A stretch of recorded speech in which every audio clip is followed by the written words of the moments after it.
I have watched rich men walk into my courtroom believing their last name was stronger than the law. I have watched powerful women sit across from ordinary people with a smile so calm it almost looked holy.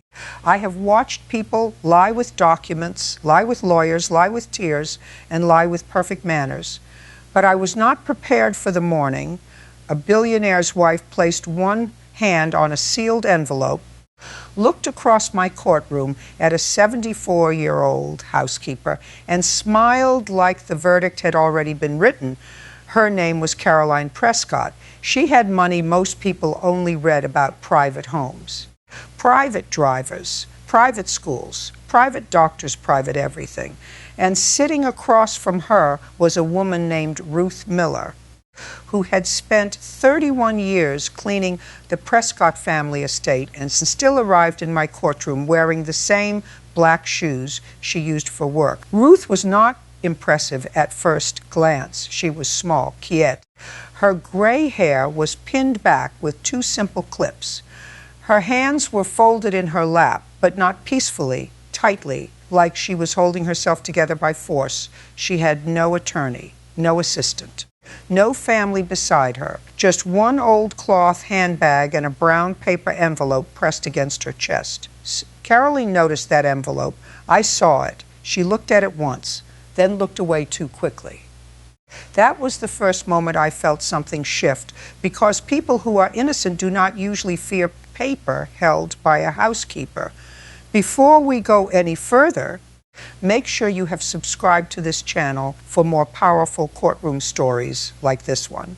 And if you haven't subscribed yet, do it now. Also, comment below and tell us where you are watching this video from. Now let me take you back to where this case truly began. At first, the case sounded simple, almost ordinary. Ruth Miller was suing Caroline Prescott for unpaid wages, wrongful termination, and the return of personal property she claimed had been taken from her locker after she was fired. Caroline claimed Ruth was confused. That word came up quickly. Confused. Too quickly. Her attorney stood with a folder thick enough to make the case look more complicated than it was. He explained that Ruth had worked for the Prescott family for decades, yes, but that her employment had ended after she became forgetful, unreliable, and emotionally unstable following the death of her husband. I watched Ruth while he spoke. She did not interrupt. She did not shake her head. She did not whisper to herself. She simply stared at the table in front of her and rubbed the edge of that brown envelope with her thumb. The same motion, again and again. That bothered me, because I have learned that when people hold one object too tightly, it is rarely because the object is valuable. It is because the truth inside it cost them something. Caroline sat perfectly still. She wore a pearl-colored suit, a diamond bracelet, and the kind of calm expression people practice in mirrors, not nervous, not angry, not afraid, calm, too calm. Her attorney continued. He said Ruth had invented this lawsuit because she was bitter after being dismissed. He said Caroline had been generous to Ruth for years. He said Ruth had been treated almost like family. Almost, that word made Ruth finally lift her eyes. Only for a second, but I saw pain cross her face. Not anger, pain. There is a difference. I asked Ruth to stand. She rose slowly, one hand on the table, not weak, careful the way elderly people move when they do not want anyone to think they need help. Mrs. Miller, I said, tell me what happened. She looked at Caroline before she looked at me. That also mattered. Victims often look at the person who hurt them before they speak, as though asking permission to tell the truth. Caroline did not blink. Ruth swallowed. I worked in that house since Mrs. Prescott was 12. The room quieted. I knew her mother. I knew her father. I packed her school lunches. I washed her wedding dress by hand because she said the dry cleaner would ruin the lace. Caroline looked down. Only briefly, Ruth continued. I held her first baby before the nurses did. A few people in the gallery shifted. This was not an employee describing an employer. This was a woman describing a life spent inside someone else's family. Then Ruth said something that made me lean forward. I was there the night her mother died. Caroline's jaw tightened, small movement, but visible. Ruth's voice stayed steady. Mrs. Prescott's mother, Eleanor, asked me to stay with her. She asked everyone else to leave. Caroline's attorney stood immediately. Your Honor, this is not relevant to wages. I looked at him. You don't know that yet. He sat down. Ruth kept both hands on the brown envelope. Eleanor gave me something before she passed. Caroline finally looked up, not at Ruth, at the envelope. There it was again. That look, recognition, fear. Or both, I asked Ruth. What did she give you? Ruth hesitated. Her fingers tightened around the paper. She gave me a letter. Caroline laughed softly, not loud, not dramatic, just enough for the room to hear. Your Honor, she said, my mother was very ill at the end. Ruth knows that. There were many emotional moments, many imagined conversations. It was the kind of sentence that sounded polite but carried a blade inside it. She was not attacking the letter, not yet. She was attacking Ruth's memory. That was her strategy. Make the old woman look unreliable. Make her look sentimental. Make her look like someone who had spent too many years confusing service with family. I have seen that tactic before. When people cannot destroy the truth, they try to weaken the person holding it. Ruth lowered her eyes. For a moment, I thought she might sit down. Then she did something I did not expect. She's reached into her handbag and pulled out a small white handkerchief, not to wipe tears, to unfold it. Inside was an old brass house key, the kind of key you don't see anymore, heavy, darkened with age. She placed it on the table. Caroline's expression changed, not much, but enough. Her smile disappeared. Ruth said, "This opened the nursery door." The courtroom became still. I looked at Caroline.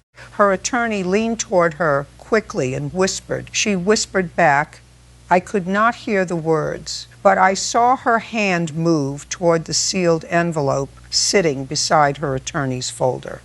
The final envelope, the one she believed would win the case, the one she had brought with so much confidence. I asked Ruth why the nursery key mattered. She closed her eyes for a moment.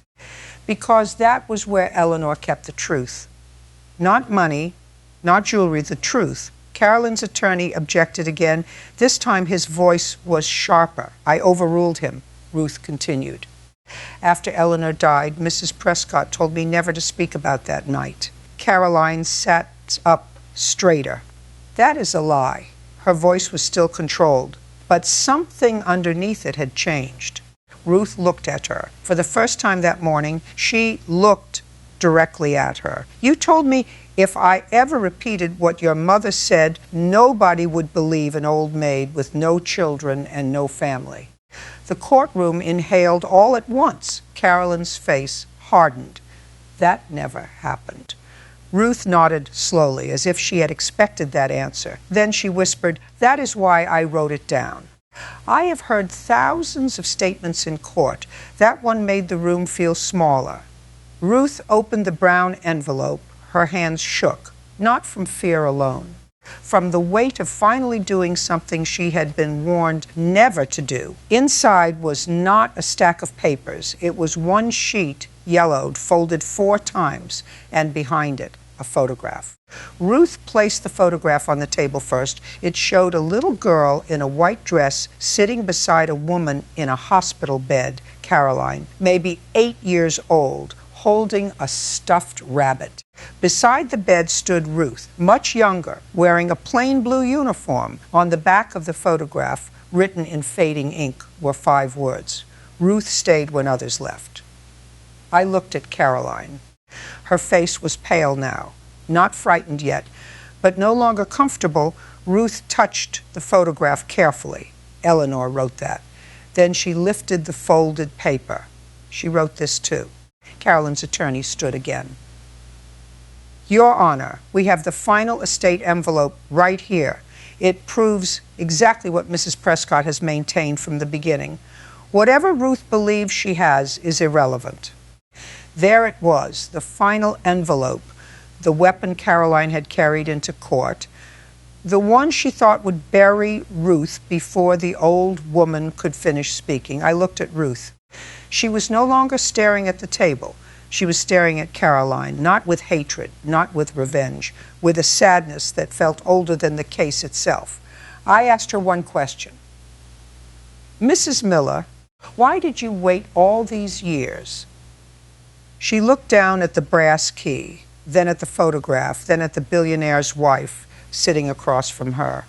Because I promised her mother I would protect Caroline as long as I could. Her voice broke, but only slightly.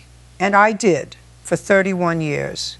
Then she looked at the final envelope on Caroline's table. But I never promised to protect her lies. The courtroom went completely silent. Caroline's smile was gone now. Her attorney's hand rested on the sealed envelope. Ruth's hand rested on the old letter. And in that moment, I understood something chilling. Two women had walked into my courtroom carrying two envelopes. One was carried by a billionaire's wife who believed it would make her untouchable. The other was carried by an elderly housekeeper who looked almost afraid to open it. Only one of them contained the truth, and I was beginning to suspect Caroline Prescott already knew which one it was.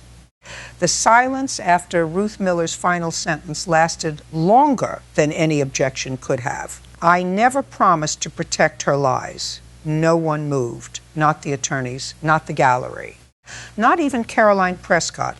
I watched the billionaire's wife closely. She was still sitting upright, still perfectly dressed, still surrounded by people paid to protect her from embarrassment. But her face had changed. The smile was gone. The softness was gone. For the first time that morning, she looked at Ruth the way people look at something they thought they had buried. I looked down at the two envelopes. Caroline's sealed envelope rested beside her attorney's folder. Cream paper, clean edges, professional label, the kind of envelope that belonged in a law office.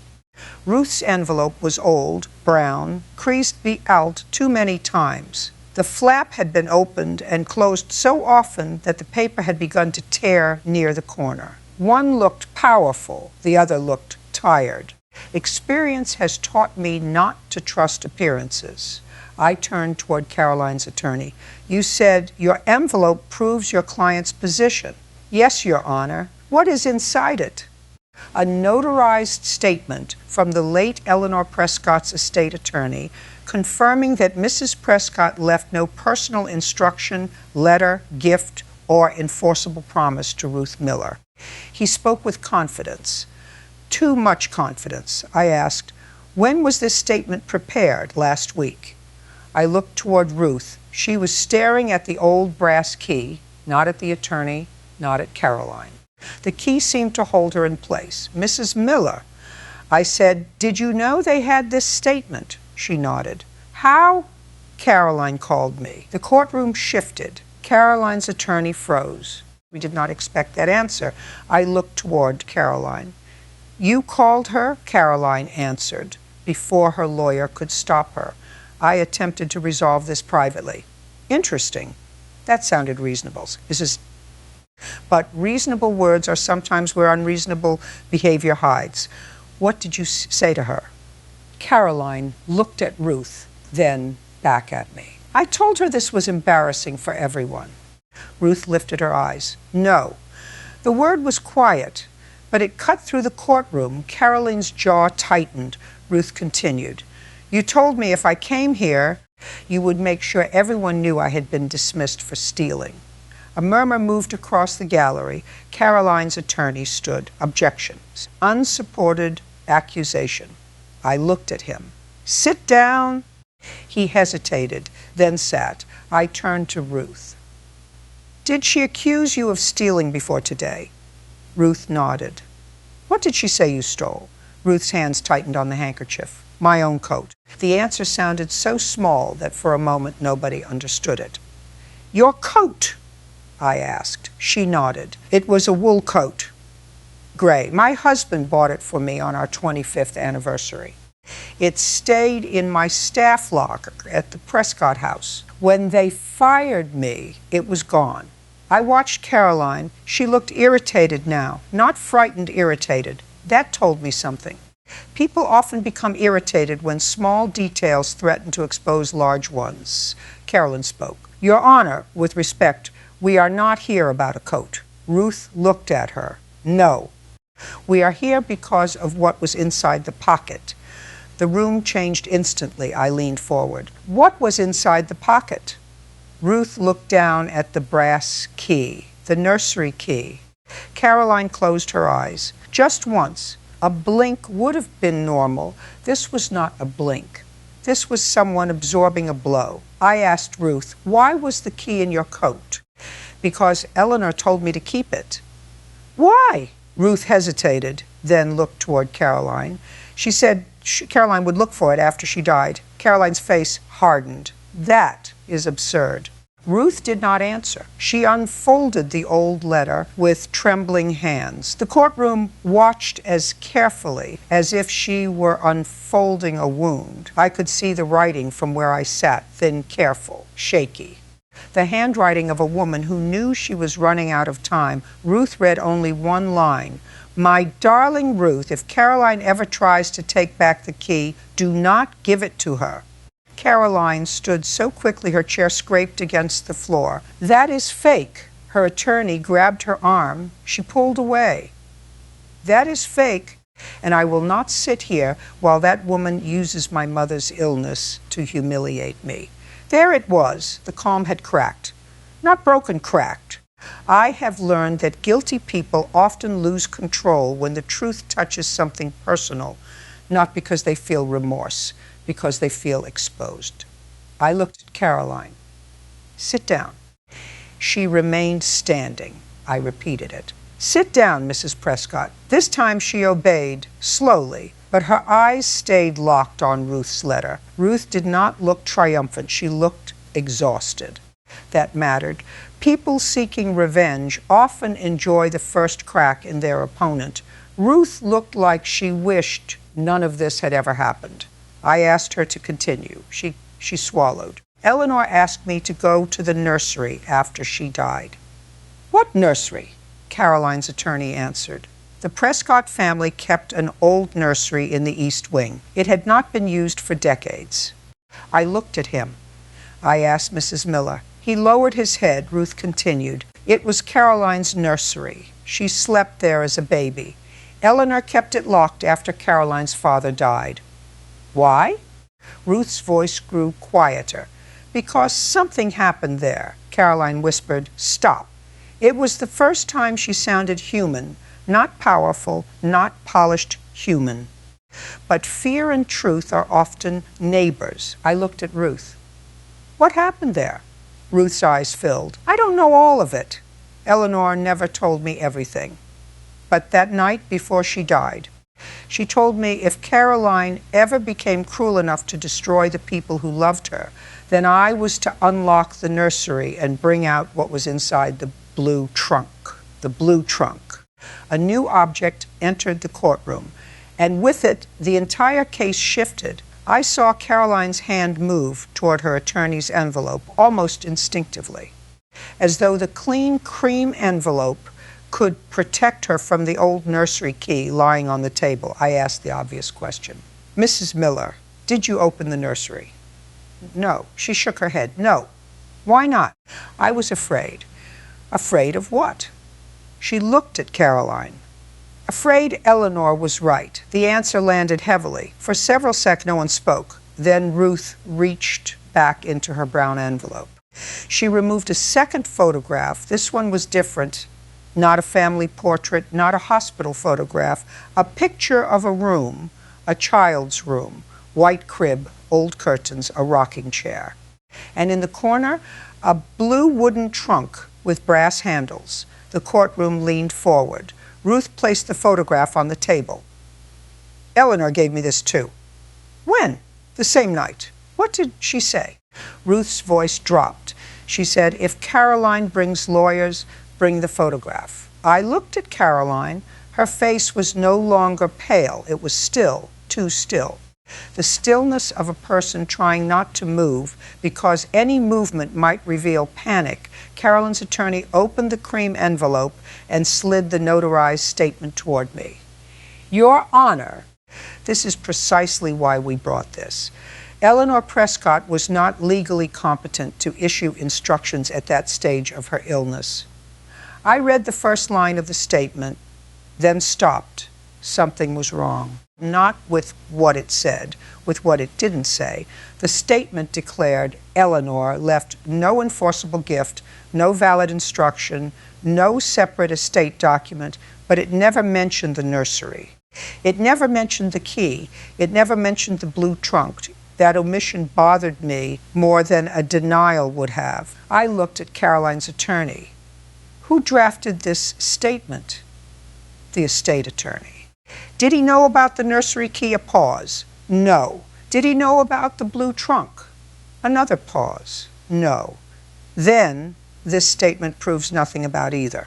His confidence faded slightly. Caroline whispered something to him. He didn't answer her. That interested me, because attorneys usually answer whispers unless they don't like what they've just heard. I turned to Ruth. "Where is the key now?" She pointed to the table. "Right there." "Where is the trunk?" Ruth's lips trembled. "I don't know." The courtroom became still again. "What do you mean you don't know?"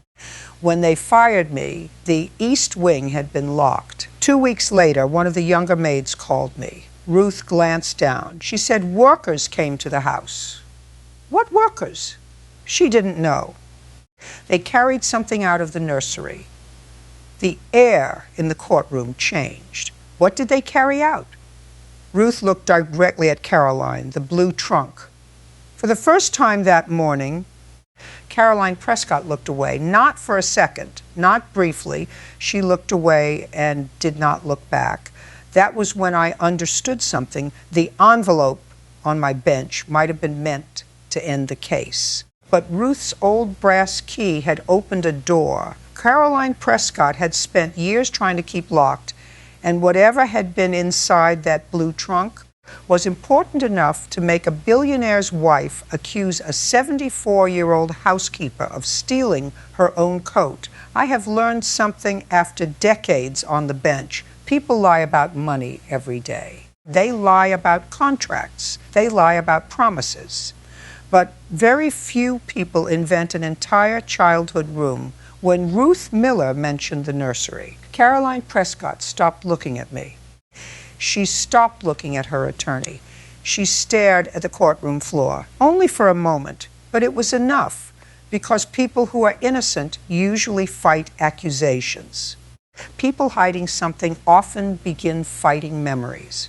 I turned toward Caroline. "Mrs. Prescott, did workers remove a blue trunk from the nursery?" Her attorney answered before she could. "The house underwent renovation, Mrs. Prescott." Silence. Then Caroline finally spoke. "Yes, the courtroom shifted."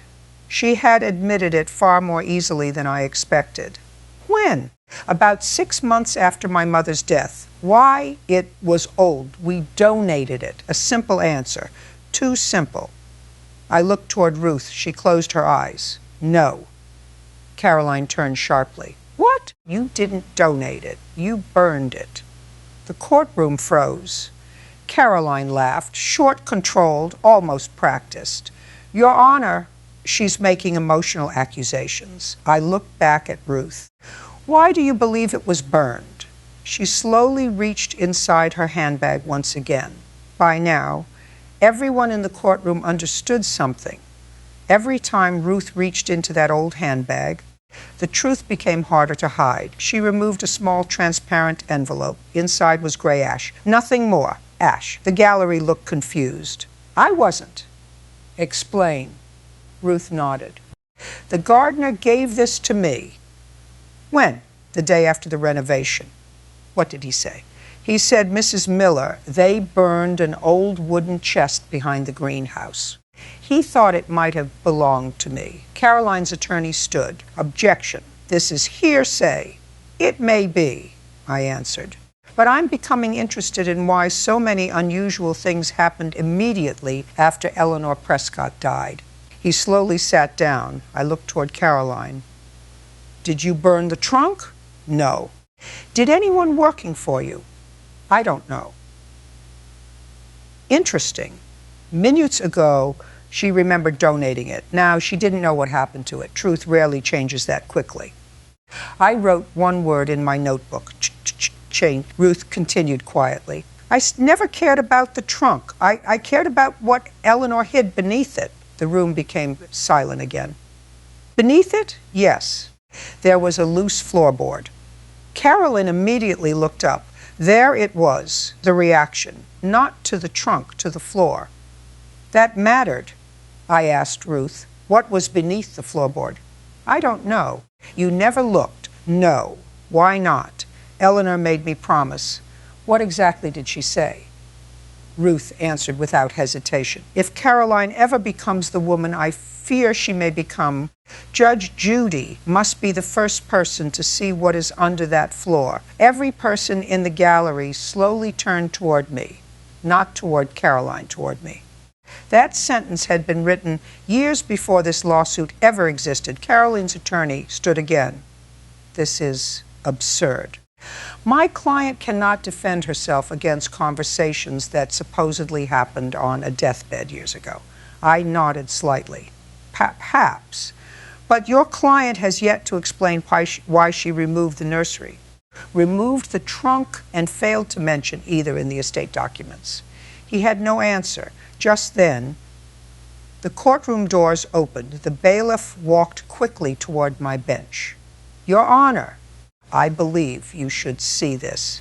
He handed me a county inspection file. It had arrived less than 20 minutes earlier. I opened it. Inside were renovation permits for the Prescott estate. Everything appeared normal until the final page. The nursery renovation permit listed something unusual, complete subfloor replacement. I looked toward Caroline. Why replace the entire floor? She answered immediately. There was water damage. Interesting. Very interesting. I checked the inspection report, no mention of water. Instead, one handwritten note caught my attention. Asterisk, owner requested immediate demolition before structural inspection. I slowly closed the file, then looked directly at Caroline. Mrs. Prescott, you told this court there was water damage. The county report says nothing about water. She didn't answer. Instead, she reached for the sealed cream envelope. Her attorney stopped her too late. I had seen it. She wasn't protecting herself. She was protecting whatever she believed that envelope still contained. People only reach for evidence when they feel control slipping away. Ruth looked at Caroline with tears in her eyes, not angry tears. Disappointed ones. I begged you not to tear that room apart. I told you your mother loved it. You told me it's only wood. The room remained silent. Then Ruth whispered something that changed everything. It wasn't the nursery you were destroying. It was the place where your mother stopped trusting you. Caroline's face lost every trace of confidence. For the first time that morning, she looked like a daughter, not a billionaire's wife. But I wasn't interested in appearances anymore. I was interested in one question. If Caroline had destroyed an entire nursery just to reach whatever was hidden beneath a loose floorboard, then why had she still walked into my courtroom carrying that final envelope with so much confidence? Unless she believed the envelope proved she had found what she was searching for, or she believed no one else ever would. For several seconds, no one spoke. The renovation permits remained on my bench. The courtroom had stopped feeling like a wage dispute hours ago. Now it felt like two women were fighting over something that had begun years before either of them imagined they would stand before a judge. I looked at Caroline Prescott. Mrs. Prescott, you removed the nursery, you removed the trunk, you replaced the floor, and today you've brought a sealed envelope you believe ends this case. I paused. My question is very simple. What were you trying so desperately to erase? Her attorney stood again. Your Honor, with respect, this has become nothing more than speculation. I nodded. Then let's stop speculating.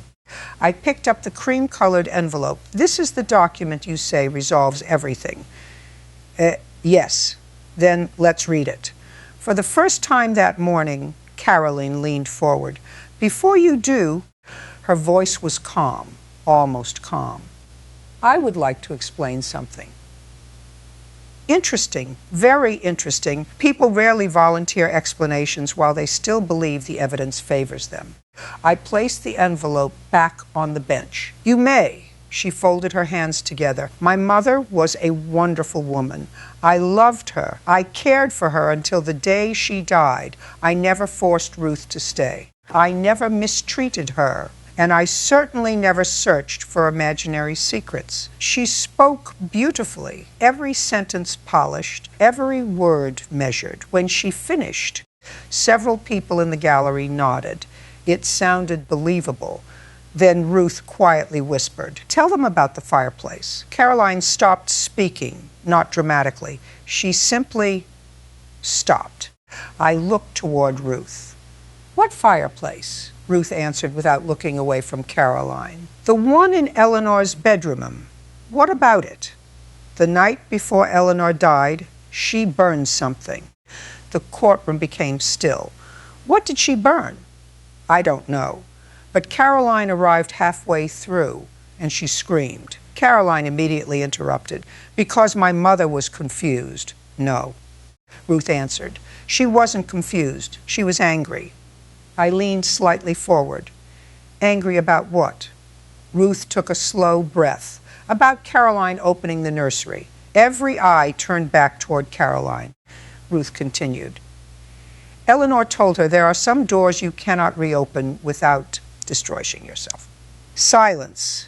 Complete silence. I noticed something then. Caroline wasn't looking at Ruth. She wasn't looking at me. She was staring at the old brass key, the same way she had stared at it since the beginning of the hearing, not with curiosity, recognition, fear. I wrote another word in my notebook. Key. Then I asked Ruth, "Did Eleanor ever tell you what the key opened?" She slowly shook her head. "No." She only said, "If Caroline ever asks for it, don't let her have it." Again, not because of money, not because of inheritance. Because of Caroline, that distinction mattered. Just then the courtroom clerk approached my bench. "Your Honor, I believe this belongs to today's case." She handed me another certified document from county archives. Unlike the renovation permits, this one was old, very old. The paper had yellowed. The ink had faded. Across the top were 4 handwritten words. Ostrich's private family inventory. Ostrich, I opened it carefully. It listed dozens of ordinary household items, furniture, artwork, silverware. Family photographs. Then, near the bottom, one entry caught my attention. Blue nursery trunk. Contents intentionally omitted by owner's request. I looked toward Caroline. "Mrs. Prescott, did you ever see this inventory?" "No." Her answer came too quickly. I held up the document. "Your signature appears on the final page." The courtroom inhaled together.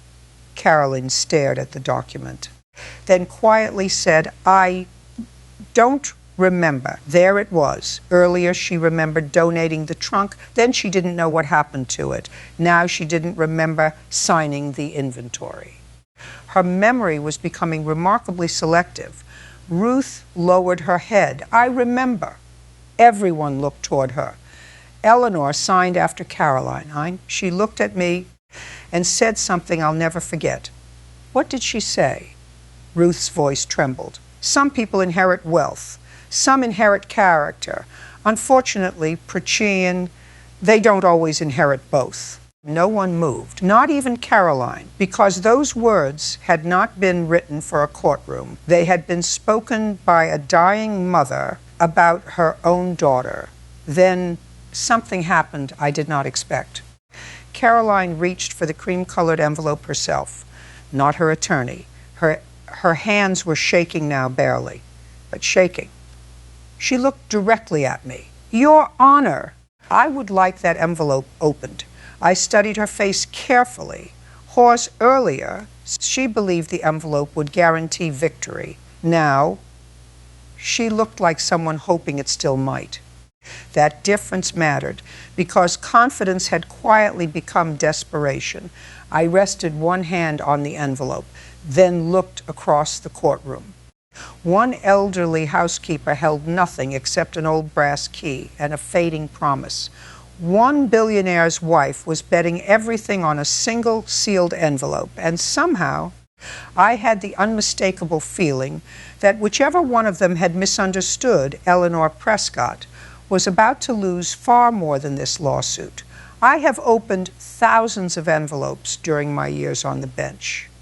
Most of them contained contract records, medical reports, sometimes photographs, sometimes lies dressed as evidence. But very few envelopes have ever made an entire courtroom stop breathing before they were even opened. This was one of them. I looked once more at Caroline Prescott. Hours earlier, she had entered my courtroom believing this envelope would end everything. Now, she looked almost afraid of it. That interested me, because people rarely fear evidence they know will help them. I carefully broke the seal. No one spoke. The paper inside was thick, official, prepared by the Prescott family estate. The first page was exactly what Caroline's attorney had promised. A notarized declaration. It stated that Eleanor Prescott had left no enforceable gift, no codicil, and no written amendment to her will after its final execution. Everything looked ordinary. Everything looked clean. Too clean. I turned to the second page. That was when something caught my attention. The declaration referred to asterisk all personal correspondence reviewed and cataloged. Asterisk, I stopped reading, slowly looked up. Counselor, who reviewed Eleanor Prescott's personal correspondence? The estate attorney, personally? Yes. Was Ruth Miller present? No. Was anyone else? Mrs. Prescott. I nodded. Interesting. Very interesting. I looked toward Caroline. So you helped review every personal letter your mother left behind? Yes. And you're asking this court to believe that no relevant letter existed? Correct. Before I could continue, Ruth quietly spoke. That isn't what Eleanor asked. The courtroom turned toward her. What do you mean? Ruth reached into the brown envelope again. Her fingers were trembling harder now than they had all morning. Not because she was frightened. Because she had reached the point she had spent years trying to avoid. She removed another folded sheet of paper, smaller than the first, older. Its edges had darkened with age. I never wanted anyone to read this, not even me. The courtroom remained silent. What is it? Ruth swallowed. Eleanor told me, if Caroline ever forces you into court, give this directly to the judge. Caroline suddenly stood. No. The single word echoed across the courtroom. Her attorney immediately grabbed her arm. She pulled away. No. She wasn't supposed to have another letter. That sentence froze the room, not because of what she said, because of what she admitted. She knew there had been another letter. She knew. I looked directly at her. Mrs. Prescott, how did you know there was another letter? She opened her mouth. Nothing came out. Her attorney slowly lowered his head. He understood what had just happened. Without realizing it, Caroline had confirmed Ruth's story. I accepted the folded paper from the bailiff. The handwriting matched the first letter perfectly. Then, weak, but unmistakably written by the same hand, I unfolded it. The courtroom waited. Then I began reading aloud. If this letter is ever opened, then I have failed to stop my daughter from becoming the person I feared she might become. No one moved. Ruth, you have protected my family longer than anyone knows. Asterisk. If Caroline ever asks you for the nursery key or tries to recover the blue trunk, you must understand why. I glanced toward Caroline. Her eyes were closed. Tears had begun forming. But they were not tears of grief. They were tears of recognition. I continued. Caroline believes the trunk contains something valuable. So it does not. The courtroom became perfectly still. Years ago, I allowed her father to believe I had hidden certain documents there. I wanted to know whether people around us loved our family or loved what they believed we owned. I paused, looked toward Caroline, then continued. There were never documents inside the trunk. There was never hidden money. There was never another will. Asterisk. The trunk was empty long before Caroline became an adult. Several people in the gallery looked confused. Then, why had Caroline spent years searching? The answer came in the next paragraph. If Caroline is searching, it means someone has convinced her there was something to find. I slowly lowered the paper, then looked directly at Caroline. Who convinced you? Silence. Long, painful silence. Finally, the billionaire's wife looked at me, not with confidence, not with pride, with exhaustion. Was my husband. The courtroom froze. He told me my mother hid evidence. What evidence? He never said. He only told me if I found it, our family would finally own everything. The room remained silent. Caroline's voice began to shake. I believed him. For years, I believed him. I searched every room, every cabinet, the attic, the nursery, the workshop. I even doubted my own mother. She looked toward Ruth. Tears rolled down her face. I thought you knew where she hid it. Ruth never interrupted. She simply listened, then quietly asked, did you ever stop and ask yourself why your mother trusted me more than she trusted you? Caroline broke, not dramatically, not loudly. She simply covered her face with both hands because, for the first time, she understood she hadn't lost this case when Ruth walked into court. She had lost it years earlier. The day she stopped believing her mother's character and started believing someone else's greed. I folded Eleanor Prescott's letter carefully, then looked down at the cream-colored envelope. The envelope Caroline believed would save her had done the exact opposite. It had proved that every letter had been reviewed by the very person with the greatest reason to make sure one particular letter was never found.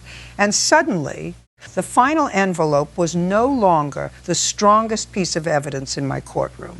The weakest-looking envelope, the old brown one carried by a 74-year-old housekeeper, had quietly become the one thing no amount of money could overcome. For a long moment, no one in the courtroom moved, not Caroline, not Ruth, not the attorneys. The only sound was the faint rustling of the old letter as I folded it back into its original shape. I have learned something after decades on the bench. The truth does not always arrive as a surprise. Sometimes it arrives as confirmation of the suspicion you've been carrying since the first witness took the stand. That morning, I realized this case had never truly been about a letter. It had never been about unpaid wages. It had never even been about the nursery. It was about one simple question. Who remained loyal when there was nothing left to gain? I looked toward Ruth Miller. She still hadn't smiled. That mattered. People who come to court for revenge usually celebrate the moment the other side falls apart. Ruth looked heartbroken, as though proving the truth had cost her something she never wanted to lose. I turned toward Caroline Prescott. She slowly lowered her hands from her face. Her makeup remained perfect. Her reputation did not. Mrs. Prescott, I said quietly, I have one final question. She nodded without looking up. When your mother died, Did you ever ask Ruth what your mother said during her final hours? The courtroom became completely silent. Caroline answered so softly that several people leaned forward just to hear her. No. Why not? She closed her eyes. Because I thought I already knew. I nodded. There it was, the greatest mistake in the entire case. Not greed, not pride. Assumption. She had spent years searching for hidden documents without ever searching for the truth. I looked at Ruth. Miss Miller, during your 31 years with the Prescott family, did Eleanor Prescott ever pay you enough to make you wealthy? Ruth smiled faintly. No. Did she ever leave you property? No. Did she ever promise you inheritance? No. Then why stay? Her answer came instantly. Because she never treated me like I was invisible. The courtroom grew quiet again. That sentence carried more weight than every legal document on my bench. People often remember generosity, but they never forget dignity. Ruth continued. When my husband died, Eleanor sat beside me every evening for a week. When her husband died, I sat beside her. We weren't employer and employee anymore. We were simply two women who had buried the people they loved. Across the courtroom, Caroline began crying. Not dramatically, not loudly, quickly.